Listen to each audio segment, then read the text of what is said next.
Bonjour, dans cette vidéo, je vais tenter de vous faire comprendre simplement le concept des attributs qu'on retrouve dans Houdini. Avant, on a besoin de comprendre certaines définitions ou de vous rappeler certains concepts. Les concepts les plus importants sont en fait des valeurs qui sont généralement appelées integer, float, vector. En fait, les integers ou les whole numbers, c'est-à-dire les nombres entiers, nous allons voir ce qu'il en est. Les floats, généralement, sont des valeurs avec virgule. J'ai déjà abordé ça avec le concept des images. Et les vecteurs, j'ai souvent abordé ça aussi avec les images, avec les normales et autres. Mais en tout cas, ici, en termes de chiffres, de valeurs, je vais essayer de l'aborder autrement et d'une manière beaucoup plus complète. En effet, pour revenir à ce que j'avais dit au départ, les nombres entiers, integers, qui ont en fait une seule valeur, sans virgule. Le nombre entier est relativement simple à comprendre. En effet, on va faire une métaphore très simple, une bouteille de lait. Elle est entière et entièrement remplie. Vous pouvez avoir forcément 3 bouteilles de lait, nous avons comme ça 3 éléments entiers. Je peux supprimer un autre chiffre entier, tout simplement 3 bouteilles de lait moins une bouteille de lait, on obtient 2 bouteilles de lait. Alors c'est intéressant parce que ce que je viens d'utiliser ici comme valeur, c'est tout simplement plus 3 moins 1, et j'obtiens plus 2. Ces chiffres utilisés sont des valeurs sans virgule, positives, négatives. Vous allez voir que ça s'appelle souvent aussi des nombres entiers naturels pour ce qui est positif ou des nombres entiers relatifs pour ce qui est négatif. Nous ne voyons ici aucune virgule. En effet, la virgule est par définition une valeur appelée float. C'est toujours une seule valeur, mais avec une virgule, connue aussi sur le principe des nombres décimales. La moitié d'une bouteille de lait, dans ce cas-là, c'est 0,5. Il est évident qu'on peut toujours avoir une bouteille de lait et demi, et donc on obtient un nombre décimal.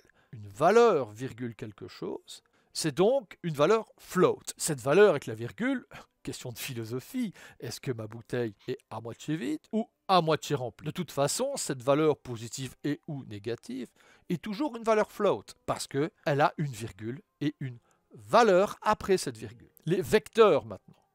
Alors les vecteurs, c'est des valeurs multiples. Exemple, si on parle de taille, il est évident que ça encapsule 3 dimensions, donc 3 valeurs. Dans le cas de la 3D, nous avons une géométrie, reprenons notre bouteille de lait, qui est dans une boîte englobante. Cette boîte englobante détermine la taille de notre bouteille de lait, et ce sur 3 axes. Autrement dit, x, y, z sont des vecteurs, s'ils sont pris dans leur totalité. Les translations en 3D sont forcément aussi des vecteurs. En effet, le déplacement, cette fois-ci, qui utilise toujours x, y, z, détermine la position, et la position, tout comme la taille, encapsule 3 valeurs, et dans ce cas, x, y, z. L'orientation utilise aussi toujours x, y, z. Et maintenant, concernant les coordonnées, les coordonnées u, v, w encapsulent 3 valeurs, qui certes ne sont pas linéaires, d'où le terme utilisé UVW, j'ai déjà abordé ça dans d'autres vidéos, ce sont tout simplement des vecteurs car ils englobent une multitude de valeurs relatives à la projection de texture, les coordonnées U, V et W. On appelle ça une projection de mapping et cette dernière, tout comme la taille, la position, l'orientation, encapsule 3 valeurs. Revenons au vecteur. Le vecteur est donc une valeur multiple. Elle est constituée donc de 3 informations ou plus. En tout cas, nos exemples précédents utilisaient 3 informations. X, Y, Z, U, V, W. Bilan, le vecteur est constitué de valeurs multiples, mais chaque valeur peut être entière ou décimale, integer ou float. En effet, prenons le cas d'une sphère. Dans ce cas-ci, cette sphère est constituée de primitives, c'est-à-dire les faces, ou et de points, c'est ce qu'on appelle les composants d'une géométrie. On n'a jamais vu un nombre de points égal à 1,2, c'est pas concevable. C'est pareil pour le nombre et le numéro des primitives. En effet, dans Houdini, vous pouvez afficher le nombre des points et vous ne verrez jamais une virgule. Vous pouvez afficher aussi le nombre des faces et vous ne verrez jamais une virgule. Par définition, ces composants d'objets polygonal symbolisent bien des expressions relatives à la définition du nombre entier. Par contre, si je considère maintenant une couleur, comme par exemple le rouge, ce rouge peut avoir des variables et donc par définition, cette valeur est un float. 3 notions sont très importantes si on veut aborder les attributs dans Houdini. Integer, float et vector. Integer est une seule valeur sans virgule, ou alors la virgule est nulle. Ils peuvent être positifs, appelés aussi nombre entier naturel, ou négatifs, appelés aussi nombre entier relatif. Si je reprends l'exemple des composants d'une géométrie 3D, le numéro des primitives ou le numéro des points, il est évident que ce ne sont que des valeurs integer. Si on prend le cas des codifications de l'image a 1 bit, 2 bits, 4 bits, 8 bits, 16 bits, 24, 32, que j'ai abordé dans d'autres vidéos, c'est aussi le concept integer. Et dans ce cas-là, c'est des multiples qui sont très intéressants lorsqu'il comprend au codage natif et à la conception d'un processeur. En effet, vous ne verrez jamais une image à 24 bits, virgule quelque chose par channel. Maintenant, voyons la valeur float. Une seule valeur avec une virgule. Si je prends une seule valeur, c'est-à-dire x, il peut donc être positif et négatif. Si mon objet est positionné sur x au centre de ma scène, il peut tout à fait se déplacer, obtenir une valeur de translation en moins, dans ce cas-ci, moins 1,50 m, ou en translation positive de plus 1,50 m. Autrement dit, la valeur de translation sur x, le channel x exprimé ainsi dans Houdini, est une valeur float. Le vecteur, quant à lui, encapsule plusieurs valeurs. Revenons à mes déplacements. Dans ce cas-ci, je déplace la bouteille de lait sur 3 axes, ceux positifs ou négatifs. Certes, ces 3 axes sont en mode float, mais séparément. Mais si j'encapsule les 3, ça devient des vecteurs. Donc les vecteurs vont encapsuler 3 valeurs. Dans ce cas, le vecteur le plus connu en termes d'image, c'est les valeurs multiples RGB. Chaque valeur rouge, vert, bleu est en float, mais néanmoins, le concept RGB permet d'avoir une couleur qui multiplie les 3 channels RGB et bilan, le RGB est un vecteur utilisant différents channels qui sont en float. C'est pour cela que quand on parle de normales qui sont en RGB, elles s'appliquent à toute la géométrie et donc il est forcément logique qu'on appelle ça un vecteur et les normales sont donc des vecteurs de spatialisation. Houdini utilise des codes couleurs.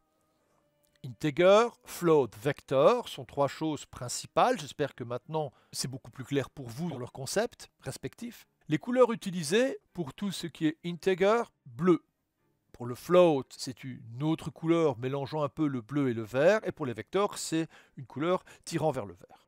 Exemple, prenons l'expression le numéro de point, pt num, que nous verrons par la suite en mode d'application. Point num, donc les numéros de points, c'est une information. Sans virgule, sans rien. Forcément, c'est un numéro de point. Exactement ce que je vous ai montré avant. C'est donc par définition une valeur integer. Et pareil, bien sûr, pour les numéros des primitives, dans Houdini, il n'y a qu'une information sans virgule. Prenons l'âge maintenant. Attention, l'âge, c'est l'âge depuis la naissance. C'est une information avec une virgule. Exemple, les enfants sont très fiers de dire « j'ai 6 ans et demi ». La valeur life, quant à elle, est une durée de vie, c'est-à-dire c'est vous qui déterminez de quand à quand il y aura une action ou un événement, souvent utilisé pour une particule par exemple. Cette information est avec une virgule aussi. Donc, l'âge et life sont des valeurs float, puisqu'elles ont une valeur avec une virgule. Par contre, lorsqu'on parle de position et qu'on englobe les 3 axes, dans ce cas-là, c'est un vecteur. Si je parle maintenant de couleur, symbolisée par CD, forcément, on englobe les concepts mêmes RGB, mais ils ne sont pas séparés, c'est donc des vecteurs. Vous allez voir que dans Houdini, certains nœuds vont utiliser ces codes couleurs. Vous arriverez plus facilement à reconnaître ces nœuds via les couleurs et ainsi identifier les vecteurs, les floats ou les integers. Revenons aux attributs. La représentation dans Houdini de certaines choses que nous venons de voir se font par écrit pour donner des informations en termes d'attributs. Nous verrons par la suite comment on peut faire, bien sûr. L'attribut est symbolisé par la lettre at, tout simplement. Alors, si c'est un attribut relatif à integer, vous aurez un i at par float f at et en termes de vecteur v at. Évidemment, il y aura une logique qui est beaucoup plus pragmatique. Il est logique que si je fais at p pour la position, un attribut de position, il est inutile de mettre à quoi ça correspond en termes de float, vecteur ou integer. Puisque par définition, si c'est la position, elle englobe 3 valeurs et c'est donc forcément par définition un vecteur. Bilan at p, eh bien ça suffit. Il va savoir que c'est un vecteur. Et si par contre, dites non, attention, c'est la position sur x, l'expression que nous devrons utiliser, c'est at pour un attribut, p.x. À ce moment-là, d'office, cet attribut est sur une seule valeur. Donc ça devient un float. C'est aussi simple que ça, en fait, globalement. Ce que nous allons faire par la suite, c'est des attributs, utilisant donc certains concepts. Il faut savoir que chaque élément de travail, il contient des attributs. Bien sûr, c'est quoi les éléments de travail? C'est votre géométrie, c'est votre image. Vous allez voir, c'est aussi des nœuds qui permettent de faire des modifications. Prenons le cas par exemple d'une géométrie 3D. Elle contient des composants, nous connaissons, on en a déjà parlé. On va prendre ceux qu'on a déjà parlé, les points et les primitives. Mais ces derniers ont des attributs, les numéros, mais aussi leur position, voire leur orientation. Vous pouvez les éditer ou voir tout simplement ceux qui existent déjà. Revenons à notre sphère. Nous sommes ici au niveau espace-objet et nous savons que les points ainsi que les faces ont des numéros. Par contre, quels sont les attributs qui existent déjà dans l'espace-objet? Je vais donc aller dans l'espace-objet et pour connaître les attributs de cette géométrie, je vais tout simplement venir ici sur les informations. Ici, nous voyons un attribut de position qui est en vert, donc c'est un vecteur, mais qui encapsule 3 informations float. Si vous voulez les visualiser, il suffit tout simplement de cliquer et vous avez la position des composants. Point attribut. Et vous pouvez remarquer que les valeurs peuvent être positives et négatives et surtout qu'elles contiennent des virgules et des valeurs après ces virgules. Ce sont donc bien des floats, mais intrinsèquement encapsulés, définissant ainsi le terme position. Et ce sera pareil pour les images. Ce sera pareil pour des particules, pour la vitesse des particules et autres. Si j'ajoute des nœuds maintenant, les nœuds ont différents paramètres avec des contrôles qui peuvent être animables ou dans lesquels je peux venir mettre des attributs. Ce qu'on appelle des channels. Ceci dit, vous aurez des nœuds exclusivement pour les attributs. Alors ça, vous pouvez par exemple mettre les fonctions que vous désirez pour qu'ils soient reconnus ou les piloter avec aussi ces variables d'attributs. En effet, on peut tout à fait mettre px avec une petite valeur. Passons maintenant à Houdini pour voir les petites subtilités d'écriture. Nous avons ici un cube. Je vais dans l'espace objet et je vais demander d'afficher les numéros de points. Je remarque ici que le point est le numéro 2. Il existe différents nœuds permettant de créer des attributs. On va utiliser ici l'attribute wrangle. Donc pour ça, je vais faire tab attribute wrangle. Je le connecte et j'affiche la sortie. Je regarde bien si je vais travailler sur les points et je vais mettre le point numéro 2. Passons maintenant à l'expression. Voici mon expression at p.x et je vais dire que à ce moment-là, le point numéro 2 va avoir une position mais limitée sur x et qui va être égal à 1.5. À ce stade, j'ai laissé des espaces entre les caractères, mais vous allez voir que vous pouvez tout à fait aussi travailler sans espace. J'estime que mon expression est terminée, mais nous allons voir qu'il y a une erreur. Si je quitte, je vais avoir donc ici mon message d'erreur. En effet, l'expression doit être terminée avec un point-virgule. Maintenant, si je quitte, vous allez voir que le point va se déplacer sur x, et on est bien sur x, et ce, sur 1,50 m. Si maintenant j'enlève le 1, on a la sensation qu'en fait le point ne bouge plus. Mais non. En fait, il faut savoir que ce point est déjà à 0.5.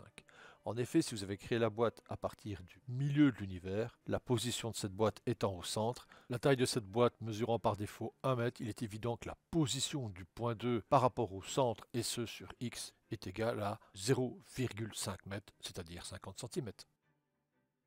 Il suffit tout simplement de revenir sur Box, Information, et je vais demander de voir l'information du point.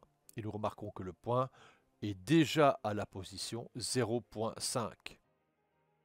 Bilan, l'attribut que je crée ici n'a aucune influence, étant donné que son attribut d'origine sur x est déjà égal à 0.5. Par contre, vous remarquez que si je mets un attribut à 0,6, il va donc se déplacer sur x.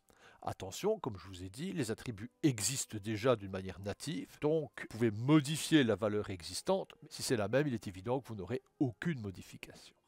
Et comme ça, on vient de faire un attribut qu'on pourra renommer, faire reconnaître, et la valeur px avec une certaine distance, si vous lui donnez un nom, elle pourrait être reconnue par la suite. Bilan, les attributs, vous allez voir, sont personnalisables. On peut les modifier, les rééditer forcément. Ces attributs, lorsque vous leur donnez un nom, vont être d'office reconnaissables. Et ils pourront communiquer dans le réseau. Forcément, nous travaillons ici en nodal, donc nous avons un réseau. Mais aussi avec d'autres opérateurs. Les opérateurs, dans Houdini, vous les connaissez, puisque j'ai déjà vu le concept des opérateurs. Vous avez les opérateurs pour les dynamiques, donc top, dynamique opérateur, rob pour le rendu, et ainsi de suite. Donc il faut savoir que dès que vous donnez un attribut, vous pouvez l'utiliser pour un traitement dans votre travail, pour qu'il soit hérité par d'autres nœuds ou pour d'autres fonctions.